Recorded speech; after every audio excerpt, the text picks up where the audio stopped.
Em outras palavras, o apóstolo Paulo estaria falando mais ou menos assim: vocês que têm comida e condições, por acaso estão se juntando para provocar os que nada têm, enchendo suas caras e trazendo desordem no que devia ser repartido e organizado entre todos? Vão para suas casas ao invés de trazerem bagunça com seus maus hábitos. Ou será que foi inválido o que eu já ensinei a vocês? Retornarei a lembrar das orientações já dadas a cada um, que no caso se encontra aí a continuação em 1 Coríntios 23, que ele complementa que o Senhor Jesus, na noite em que foi traído, tomou o pão e, tendo dado graças, o partiu e disse: Tomai e comei, isto é o meu corpo que é partido por vós. Fazeis isso em memória de mim. Perceba, partiu, tomai todos e comei. Semelhantemente também, depois de cear, depois que ele se alimentou junto com os seus discípulos, depois de ter jantado, almoçado junto com os seus discípulos, ele falou: Este é o cálice. Ele toma o cálice e fala: Este é o cálice. Este cálice é o Novo Testamento no meu sangue. Fazei isto todas as vezes que beberdes em memória de mim. Todas as vezes que vocês forem beber, se ajuntarem para comer, lembrem-se em minha memória, pensando em mim, porque todas as vezes que comerdes este pão e beberdes este cálice, anunciais a morte do Senhor até que venha. Portanto, qualquer que comer este pão ou beber o cálice do Senhor indignamente, será culpado do corpo e do sangue do Senhor. Vou explicar mais ou menos o que é a palavra indigno. Indigno é todo aquele que viola os valores morais de determinada sociedade. Morais vem a partir da ética, que a ética forma a moral. A ética são alguns princípios básicos que identificamos, temos a noção de fazer ou não fazer. Portanto, a gente julga. Já a moral é algo que já vem dessa parte da ética, em que são regras estabelecidas dentro de um local, uma denominação, uma cidade, e você tem que cumprir cada uma delas ou você sofre uma certa punição. Indigno significa que não merece respeito, que não está à altura de algo ou alguém, ou seja, impróprio, desprezível. Outras definições também, a gente já vê aí o adjetivo, aquele que não é digno, que não merece, indigno de perdão, mal, odioso, tratamento indigno, desprezível, que desonra a conduta indigna, algo vil, uma pessoa vil, desmerecedor, contrário às convivências, impróprio, indevido, é um comportamento contrário às convivências, impróprio, indevido, um comportamento de um homem, sabe? Então, é basicamente isso o lado indigno. Portanto, a ação daquelas pessoas estava sendo de uma forma indigna, algo ruim, fora dos padrões morais que Cristo tanto nos ensina. Mas, dentro ainda disso aqui, eu vou mostrar para vocês alguns versículos que vão favorecer cada vez mais essa ideia do que se trata, o que está escrito aqui, a forma moral, o que é que a Bíblia tanto nos vem ensinando para aprendermos a lidar, sabe? Sem se encontrarmos nessa bagunça onde vemos o apóstolo Paulo. Então pedir, examine-se, pois, o homem a si mesmo, e assim coma deste pão, e assim que vocês se examinarem, julgarem a si mesmo, saber o tempo certo de vocês virem. Olha, vamos organizar, já pegaram seus pratos para comer, comam, mas saibam, tem outras pessoas que precisam comer e beber também, não é só você. Então, vocês estão se reunindo, como eu acabei de relatar aqui, vocês estão se reunindo, é para melhor ou é para pior? Porque todas as vezes que vocês estão se reunindo aqui, não é para melhor e só para pior. Então aprendam a esperar uns pelos outros. Se tiver com mais sede, bebeu, já está saciado, entendeu? Já pegou um copo de suco, já pegou um prato para se alimentar, pronto, coma. Agora deixe a outra parte para aqueles que nada têm. E ele fala: examine-se, pois, o homem a si mesmo, e assim coma. Ele não fala: se você encontrar alguma coisa errada dentro de você, não coma. Ele diz: examine-se, pois, o homem a si mesmo, e assim coma deste pão e beba deste cálice, porque o que come e bebe de forma imoral, de forma perversa, come e bebe para sua própria condenação, não discernindo o corpo do Senhor, que é a união, que é o repartir, que é o esperar um pelos outros, pois Cristo não veio só para você, mas veio para todos nós que somos pecadores, que estamos em busca desse conserto através de Cristo e que estamos aqui para celebrarmos juntos e bebermos e comermos em memória de tudo aquilo que o Senhor já realizou por cada um de nós. Por causa dessas ações, por causa dessa falta de união, é que há muito dentro de vocês tristes, muitos que já se encontram fracos, muitos que se encontram doentes e muitos até que dormem, muitos que já morreram, porque se vocês parassem para olhar uns pelos outros, agissem de forma moral, de acordo com a lei nos ensina, de acordo como Cristo nos ensina, que diferentemente não tirou ninguém do momento ali de se alimentar, não se separou de ninguém, mas disse: tomai todos e comei. Tu, Pedro, que me negarás, tu que irá me trair, Judas Iscariotes. Tem duas partes onde fala que ele participou e outra que ele não participou, mas mesmo assim ainda vemos os discípulos, um que iria até mesmo duvidar que o Cristo ressuscitou, entre os outros, cada um com falhas, mas mesmo assim eu vim para vocês e essa prática é com vocês.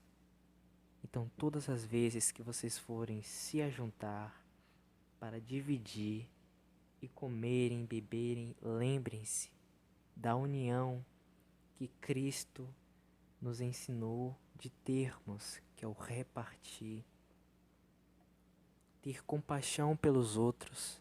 Relembro novamente o 23, porque eu recebi do Senhor que também vos ensinei. Olha, eu já ensinei para vocês. Aquilo que eu aprendi com o Senhor, eu já ensinei para vocês. Eu tenho que repetir novamente isso. Então aprendam a se autoavaliar. No momento que você estiver com desejo, poxa, já acabei de comer, mas eu vou lá, quero comer mais de novo, você se autoavalia. Não, eu já comi, eu vou deixar o meu irmão agora se alimentar.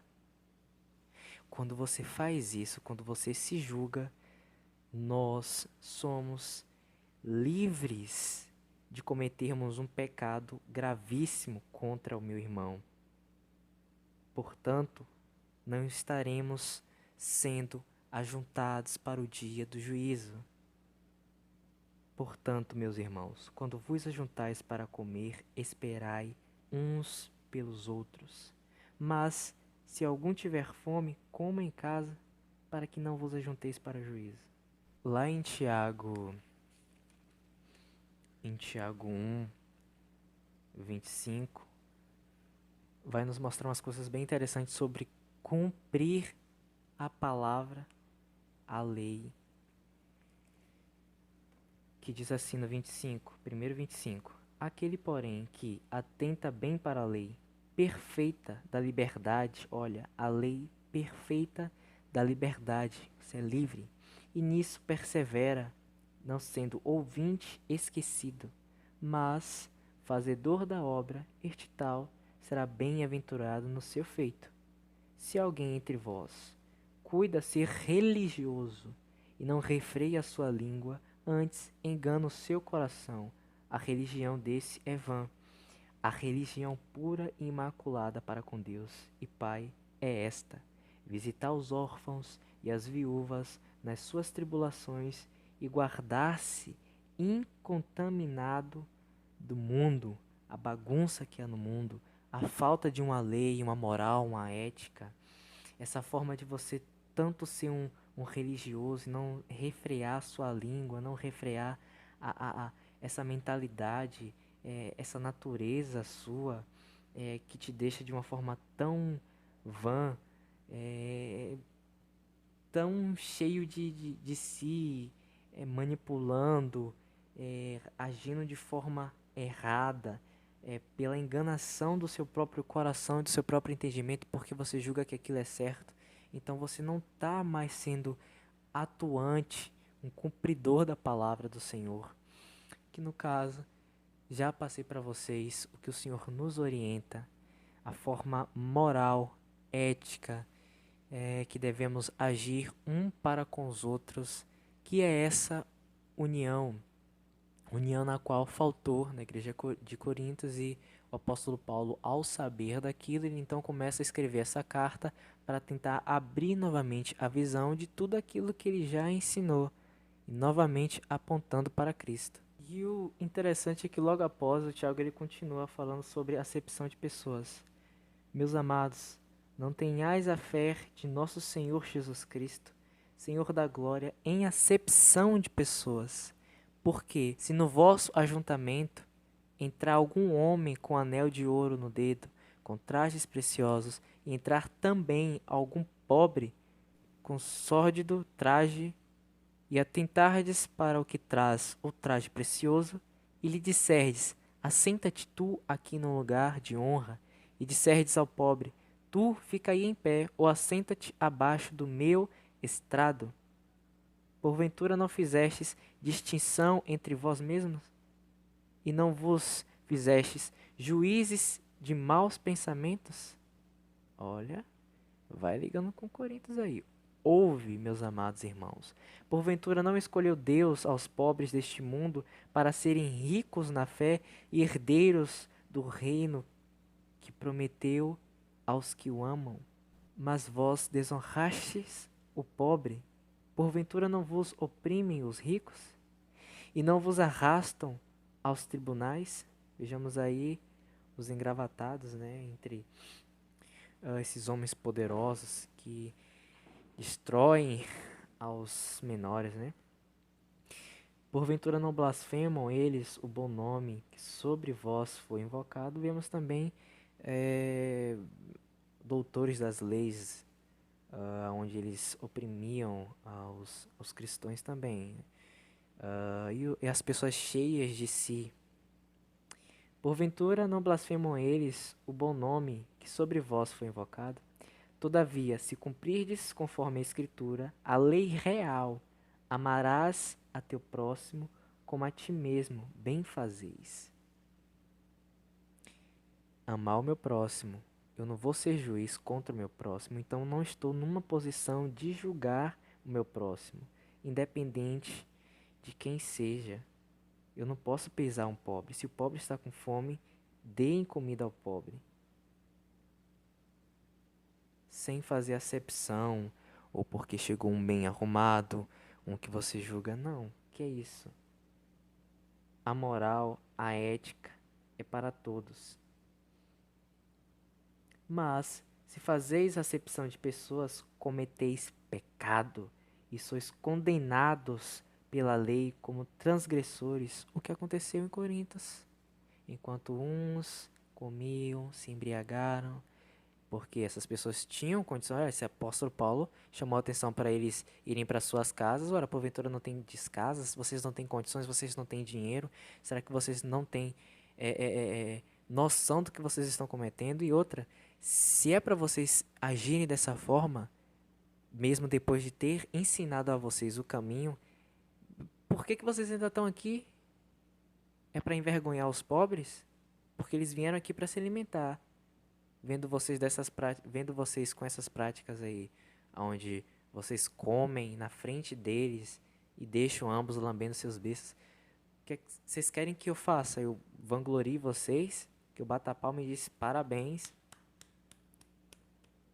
Não, tá errado, porque cometeis pecado e sois condenados pela lei como transgressores, porque qualquer que guardar toda a lei e tropeçar em um só ponto, tornou-se culpado de todos, porque aquele que disse, não cometerás adultério, também disse, não matarás. Se tu, pois, não cometeres adultério, mas matares, estás feito transgressor da lei, assim falai, e assim procedei, como devendo ser julgados pela lei da liberdade.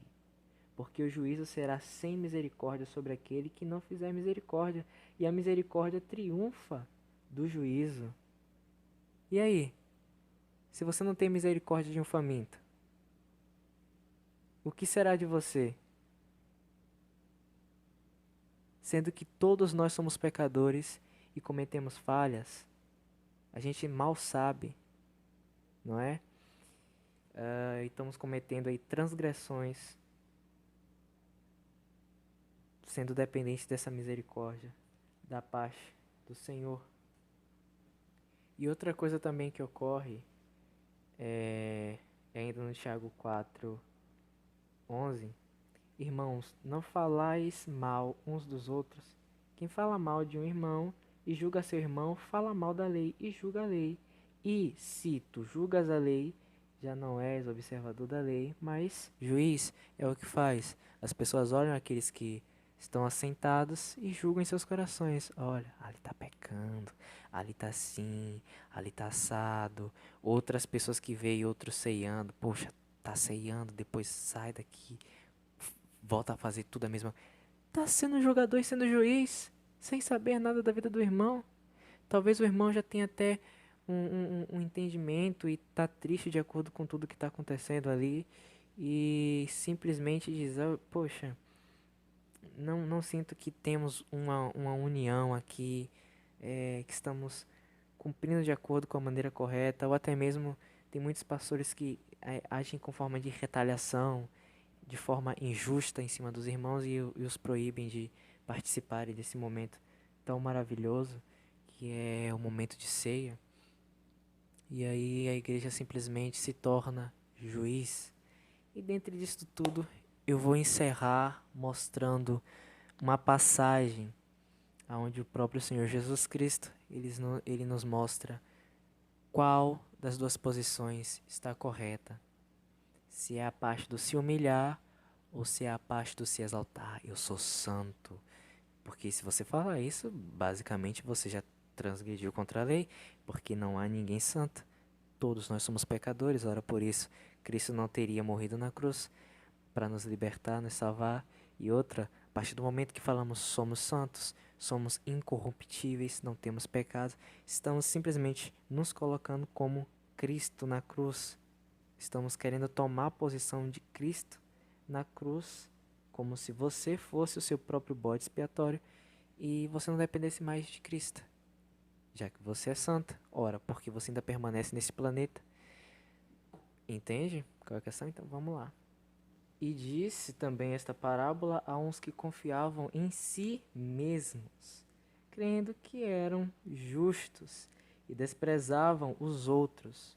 Dos homens subiram ao templo para orar, um fariseu e o outro publicano. O fariseu, estando em pé, orava consigo desta maneira: Ó Deus, graças te dou, porque não sou como os demais homens, roubadores, injustos e adúlteros, nem ainda como este publicano. Jejuo 2 vezes na semana e dou dízimos de tudo quanto possuo. Porém o publicano, estando em pé de longe, nem ainda queria levantar os olhos ao céu, mas batia no peito dizendo: Ó Deus, tem misericórdia de mim, pecador. Digo-vos que este desceu justificado para a sua casa, e não aquele, porque qualquer que a si mesmo se exalta será humilhado, e qualquer que a si mesmo se humilha será exaltado. Então, o que dizer diante de todas essas afirmações? Não é? É ótimo refletir, é ótimo pensar, é ótimo examinar direito, porque tudo que vemos é imoralidade da parte dessas pessoas, um ato não moral, um ato antiético, um ato de rebeldia, um ato de discriminação, um ato que de vergonha, um ato repreensível. E quanto mais vemos isso em todas as áreas, vemos bagunça. Já presenciei também isso. ah, Simplesmente indivíduos não esperar sua vez, no momento ali de se alimentarem e já irem quebrando a forma da moral e da ética e simplesmente, poxa, não estou fazendo nada de errado, até porque a Bíblia ensina que conhecereis a verdade vos libertará. Se fosse ensinado dessa forma, se as igrejas examinassem a passagem de Coríntios dessa forma, será que teríamos mais santos ou mais pecadores em busca de aprimoramento? Será que estamos na posição de dizermos que somos santos? Porque a verdadeira doutrina já nos foi ensinada. Eu já passei boa parte aqui para vocês. Mas é necessário que essas coisas aconteçam para que os justos se manifestem e com isso as palavras possam ser ditas como estamos fazendo neste exato momento e a gente venha refletir em todas as áreas. Ceia não é momento de extirpação de pecado, e sim de comunhão, e sim de uma forma de utilizarmos do simbolismo, relembrarmos novamente porque Cristo morreu por nós, o porquê de estarmos ali agora em comunhão com irmãos, coisa que não vemos, vemos pessoas santas se auto-intitularem como dignas. E esse título já ser automaticamente perigoso, não digo porém por estarem no momento ali da ceia, mas eu digo pela afirmação, qualquer momento da tua vida se tu agir com falta de moral, falta de ética, não observando a lei, se achando justo, se achando santo, superman, super-herói, super maravilha, supergirl, você não observa a lei, você está sendo religioso. E a religião é a humildade ensinada por Cristo. Fiquem na paz.